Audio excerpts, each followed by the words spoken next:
Here is Joshua's implementation of the factory pattern. He has a protocol called currency, several types of currency that implement that protocol, and a class with a factory method that will return a currency based on a country name. I'm wondering, in this instance, why it's not using an enumeration, because it seems like something that might work, but I don't know what the difference or why you might choose one method over another. I can see how this could be modeled as an enumeration. I'm not sure if it would be better or worse, or what the standard is, because in Swift the enums are powerful.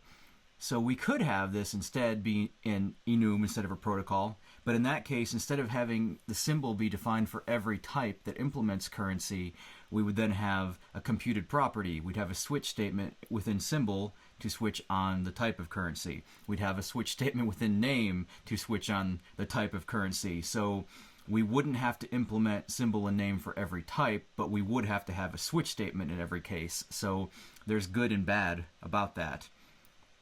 One of the good things that we would have, though, is a real initializer. Now, this currency for country name basically looks like the initializer for an enum, right? Sure.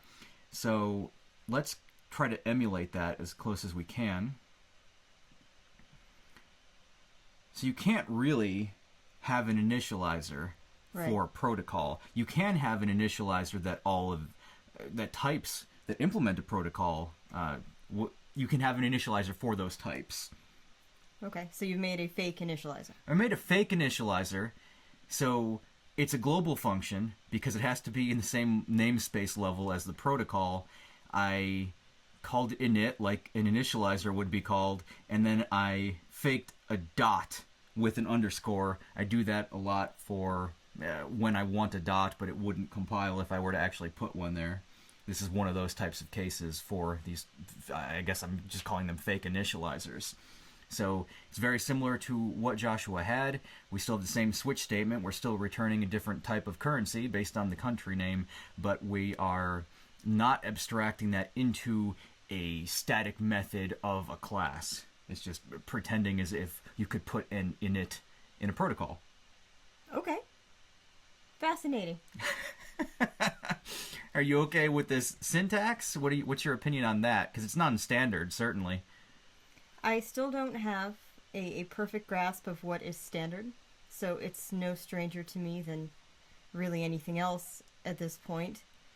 Certainly no stranger than $zeros all over the place. Fair enough. I would like this to just be something that you could do. You could say something like init here, and then you could actually have an init, and instead of having to implement that initializer, perhaps you would put that body here. Sure.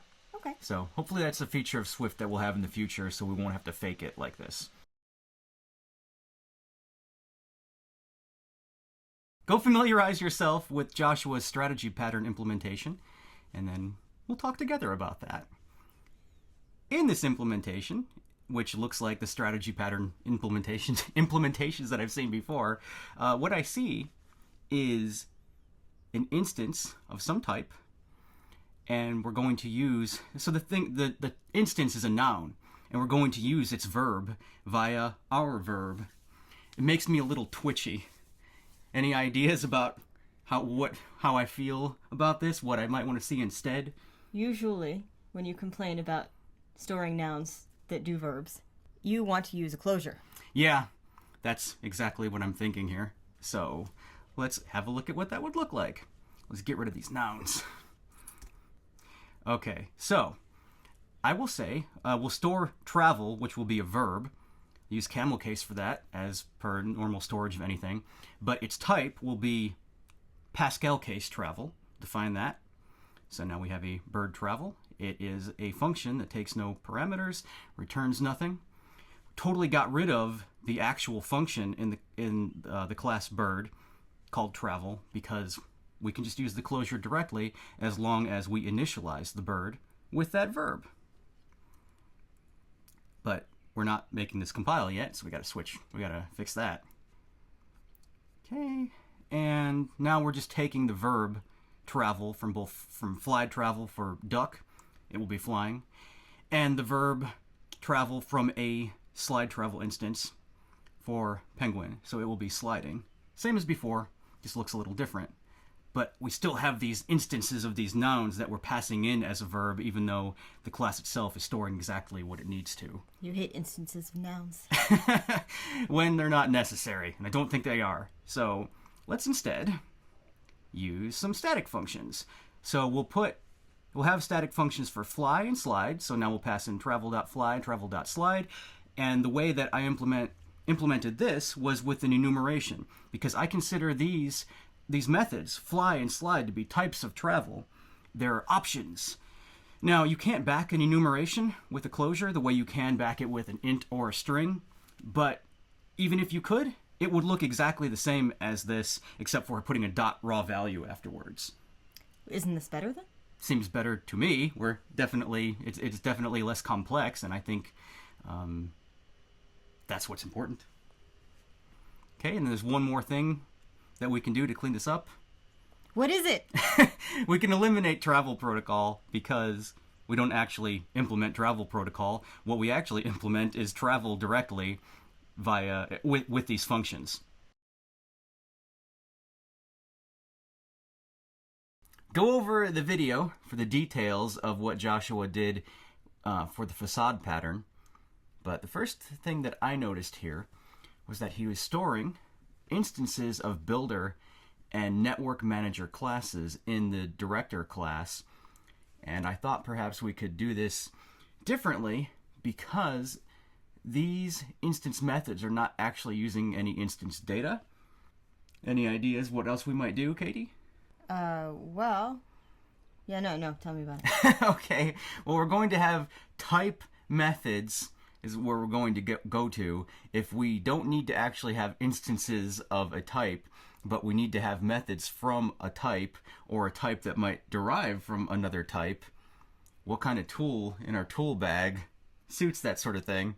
This sounds like a job for generics. That is my idea also. Okay, so we'll take the director class, and this is when we have one generic parameter, we've been putting it on its own line, and then the inheritance tree will go underneath that, or any protocols you might implement. So just this syntax might look different than what you've seen in terms of line spacing, but we're liking it.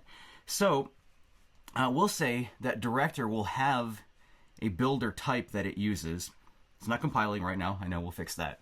And it's going to either be the builder type from the module, which is what we have here, or something that would derive from that type. So there's flexibility. In a real application, it might not look exactly like that. Builder might be a protocol, who knows? But for right now, we know that we have a builder class. We're going to modify it slightly. But the main problem here is that module does not exist. We want to get the builder type from the playground module, but if the playground even has a module name, I haven't been able to figure it out, and Stack Overflow hasn't been able to help me either, so I'm just going to fake that. I'll do that by putting builder inside of an enumeration called module, and we'll pretend like that's the module name of your app.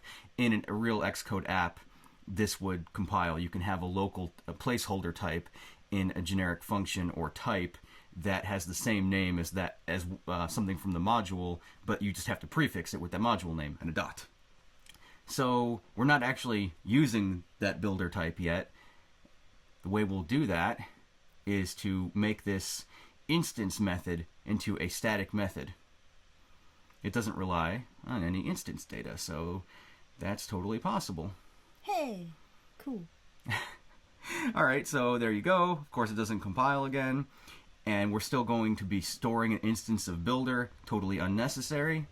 So let's get rid of the storage, get rid of assigning that storage in the initializer, and then we'll be using this static method directly. And if we command click on this builder, you'll see that it's our local builder, not that of the module, which happened to be the same thing here, but wouldn't necessarily have to be if you had other builder types.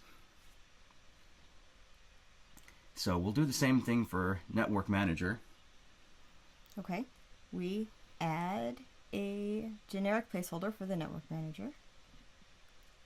And when we have more than one generic placeholder, then that's the kind of syntax we'll be using for that. Okay, and then we put the network manager into our fake module. Right. So there you go. It compiles, but we're not actually using it yet. And we make the function static, so that we can use this from the type. Same as builder, doesn't compile. Then we delete all the things. Yeah, because we won't need to store a network manager. It will just, when you initialize director, it will know what type it's going to be using. So we won't store it, we won't initialize it, so we don't even need an initializer anymore after doing so. So all we need is the actual function here. So it uses the static method from network manager, which then uses the static method from the builder type. We have completed the lab for session 201. And we are looking right now at the recipe director, which is another implementation of the facade pattern. And once again, I'm seeing that we actually want to be storing some verbs, really predicates. Can you tell me what the difference is between a verb and a predicate? There are different theories on that, but I think the simplest one is that a predicate is a verb combined with direct or indirect objects. So instead of just get, we have get recipes with success. Instead of build, we have build recipes from response. Whereas when we were looking at the strategy pattern before, in the demo, we had travel and fly. I see. So here we have with success from response. Right. Predicates here, prepositions make, like, this is a indirect object. Build recipes, a direct object. So we have phrases. Okay. But still, both verbs and predicates are represented in Swift with closures. Let's take our nouns, builder, network manager, and get what we need out of them, which is not their entire self, but rather what they do that's relevant to us. So if we define that with type aliases, we need the build recipes from response from the recipe builder, and we need the get recipes with success from the network manager. And then we can then replace those nouns that we were storing directly with these predicates. We have an initializer, dependency inject those, and then we'll use them directly. So this one's clear enough. This one has the same name as the function, but they actually are different overloads. You'll notice that success for the function takes a director success, and get recipes with success is a network success. Might be possible to make that even more clear, but this is not going to call itself recursively infinitely.